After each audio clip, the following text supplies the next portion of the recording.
Hello viewers, स्वागत है एक बार फिर से आपका अपने YouTube channel wealth care expert में। मैं आपका होस्ट रुपिंदर।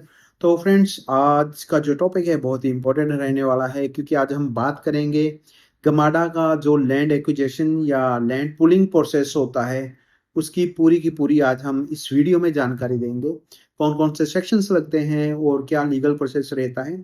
तो दो तरह की चीज़ें हम दो वर्ड यूज़ करते हैं कि land acquisition and land pooling. जी हाँ, इस दोनों में काफ़ी डिफरेंस है। पंजाब में दो अलग सिस्टम चल सकते हैं, लाइक लैंड पुलिंग पॉलिसी, जिसको हम वॉलंटरी या कंसेंट बेस्ड बोल सकते हैं। उसके बाद होता है सेकंड, जो लैंड एक्विजिशन अंडर लॉ। ये कंपल्सरी एक्विजिशन होती है। लैंड पुलिंग में जिम्मेदारों से कंसेंट लिया जाता है। वॉलंटरी, वो उनकी जो अर्बन डेवलपमेंट अथॉरिटी होती है, जो नए एरिया को डेवलप कर रही होती है, तो पूरी जिम्मेदारों को बताती है, अपनी प्लानिंग बताती है, फिर उनसे बोलती है आप अपनी जमीन हमें दीजिए, हम आपको डेवलप करके उसके बीच में आपको डेवलप एरिया में आपको लैंड के अगेंस्ट आपको प्लॉटिंग देंगे, कमर्शियल देंगे। तो उसके काफ़ी प्रोसेस जो लैंड एक्विजिशन होती है अंडर लॉ, उसमें आपको लैंड गवर्नमेंट को देनी ही होती है। तो गमाडा की 2025 land pooling policy objective compulsory acquisition को काम करने और लैंड ओनर्स की डेवलप पार्टनर बनाना है। जी हाँ, जो नई 2025 की पॉलिसी है, तो इसका काम क्या है कि लैंड पूलिंग पॉलिसी क्यों आई है, क्योंकि इसमें जो डेवलपर्स हैं, लाइक गमाडा है, हुड्डा है, पुड्डा है, गलाडा है, अलग अलग साइड में। आज हम गमाडा न्यू चंडीगढ़ के बारे में ज़्यादा बात करते हैं। तो फ्रेंड्स, गमाडा यानी कि जिम्मेदारों को लैंड पूलिंग के अंदर डेवलपर है जो पार्टनर बना लेती है उनको, यानी कि पार्टनर बना के डेवलप एरिया डेवलप करके उनको प्लॉटिंग देती है। तो आज हम बात करेंगे लैंड एक्विजिशन में कौन कौन से एक्ट लगते हैं या लैंड पूलिंग में। तो सबसे पहले हम लैंड एक्विजिशन के बारे में करते हैं, जो कंपलसरी होती है। तो उसमें कौन कौन से सेक्शंस लगते हैं। तो पुराने लैंड जो एक्विजिशन एक्ट था 1894 में, जो कॉमनली ये स्टेज होती है कि सबसे पहले सेक्शन 4 लगता है, जो लैंड पुलिंग में भी आता है, कि उसमें क्या करते हैं, गवर्नमेंट है जो पब्लिक पर्पस के लिए लैंड आइडेंटिफाई करती है, पार्लियामेंट्री नोटिफिकेशन पब्लिश होता है, उसके बाद सर्वे होता है, इंस्पेक्शंस होता है, और इंस्पेक्शन करने का अधिकार है जो गवर्नमेंट के पास होता है। और मार्केट वैल्यू का बेच दिया जाता है। जनरली सेक्शन 4 नोटिफिकेशन होती है। तो उसके बाद जो नेक्स्ट आता है वो सेक्शन 5A होता है, जिसमें लैंड ओनर हैं जो अपना ऑब्जेक्शन फाइल्स कर सकते हैं। और फिर उसकी हायरिंग होती है, कोर्ट में हायरिंग होती है। इन केस कोई ऑब्जेक्शन हो तो उनको सॉर्ट आउट किया जाता है। गवर्नमेंट डिसाइड करती है कि एक्विजिशन को कंटिन्यू करना है या रोक देना है। अगर कंटिन्यू हो जाता है तो उसके बाद सेक्शन 6 की डिक्लेरेशन आती है, जिसमें गवर्नमेंट ऑफिशियली डिक्लेयर करते हैं कि लैंड पब्लिक पर्पज के लिए एक्वायर करी जाएगी। पंजाब पॉलिसी के मुताबिक सेक्शन 4 और 6 के बीच में जो पीरियड्स होता है वो अप्रॉक्स 6 मंथ का होता है। सारा 6 मंथ का रखा जाता है। जैसे अभी हम गमाडा इकोसिटी 4 की बात करें तो वहाँ पे सेक्शन 4 आ चुका है। सेक्शन 6 आने से पहले पहले जो लैंड ओनर्स हैं, ये लैंड पूलिंग पॉलिसी के बारे में बात कर रहा हूँ अभी मैं। अब ऐसे हम लैंड एक्विजिशन वो कंपलसरी होती है, तो उसके बाद गवर्नमेंट डिसीजन लेते हैं। बट लैंड पूलिंग में अभी सेक्शन 4 लग चुका है, जैसे इको सिटी 4 के लिए गमाडा का।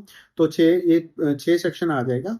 तो उससे पहले पहले ऑब्जेक्शन अराइज करते हैं। उसके बाद सेक्शन 9 की नोटिफिकेशन होती है, इसमें लैंड ओनर्स को क्लेम और ओनरशिप डिटेल्स सबमिट करने को कहा जाता है कि आपके पास कितनी लैंड है, क्या आप क्लेम चाहते हैं। उसके बाद सेक्शन 11 आ जाता है, जिसके बाद रजिस्ट्री बंद हो जाती है।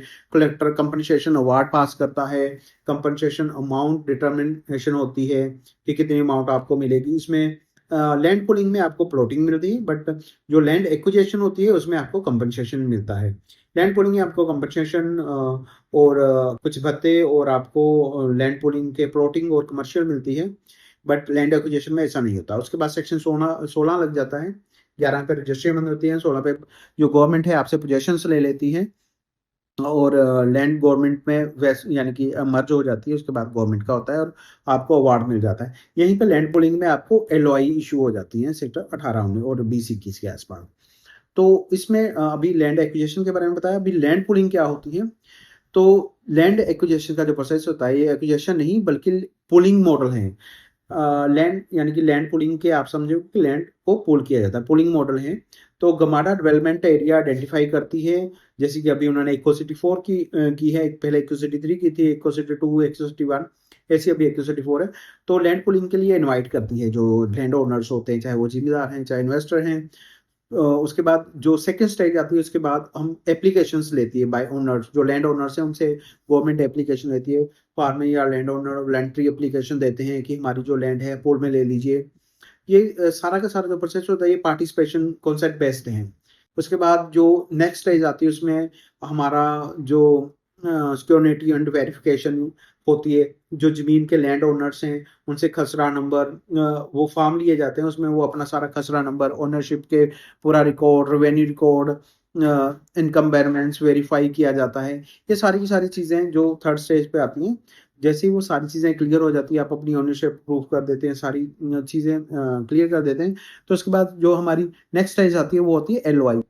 एलओआई फिर गवर्नमेंट देखती है कि किस बंदे की कितनी ज़मीन है, तो उसके अगेंस्ट उसको एलओआई इश्यू करती रहती है। यानी कि 1 एकड़ मिनिमम जो लैंड पूलिंग में जाता है, मिनिमम आपके पास 1 कनाल होना चाहिए। 1 कनाल के अगेंस्ट गवर्नमेंट आपको 200 गज का प्लॉट या फिर 125 गज का प्लॉट और 25 गज का कमर्शियल देती है। इनके साथ कमर्शियल नहीं रहता है तो उसको मल्टीप्लाई बाय 3, यानी 25 या 75 स्क्वायर यार्ड रेजिडेंशियल कन्वर्ट कर देती है। तो 1 कनाल के अगेंस्ट आप 125 गज का प्लॉट प्लस 25 गज का बूथ या 200 गज का ही प्लॉट ले सकते हैं। ऐसे 1 एकड़ के अगेंस्ट आप 1600 गज रेजिडेंशियल या फिर आप 1000 गज रेजिडेंशियल और 200 गज कमर्शियल ले सकते हैं।